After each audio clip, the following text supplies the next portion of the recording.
Doctor Sujay विखेंनी उभी केली शिर्डीत जलक्रांती. प्रवारा गोदावरी संगम साकार. दुष्काळी भूमी बागायतीत बदलणार. कधी काळी दुष्काळाने होरपळलेल्या प्रवारा नदीने अखेर आपली थोरली बहीण गोदामाईची भेट घेतली आहे.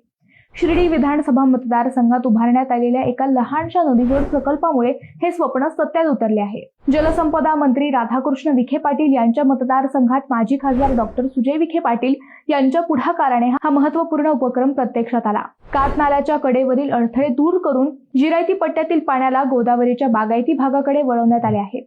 निळवंडे प्रकल्पाच्या दीर्घ प्रतीक्षेनंतर या नाल्यातून पाणी सोडण्याची संधी मिळाली आणि त्यामुळे दुष्काळी प्रदेशात नवसंजीवनी मिळाली. संगमनेर तालुक्यातील कोकणगाव येथे कात नाल्याचा उगम होतो. लोहारे गावाजवळून वाहणाऱ्या निळवंडे कालव्यातून पाणी सोडल्याने लोहारे, आडगाव, खडकेवाके आणि दहेगाव पिंपळस या जिरायती क्षेत्रातील बंधारे भरून निघाले आहेत. हेच पाणी पुंतांब्याच्या दिशेने सरकत राहता व पिंपळवाडी या गोदावरीच्या लाभक्षेत्रातील बागायती भागात पोहोचणार आहे. सह्याद्रीच्या डोंगर रांगांमध्ये पडणारे पावसाचे पाणी गोदावरी खोऱ्यात वळवण्याच्या योजना अनेक वर्षांपासून कागदावर आहेत.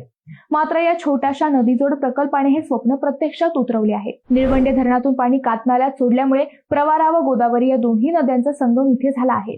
पाऊस चांगला झाला की हा नाला वाहू लागतो व त्याचा भूजल पातळीवर सकारात्मक परिणाम होतो.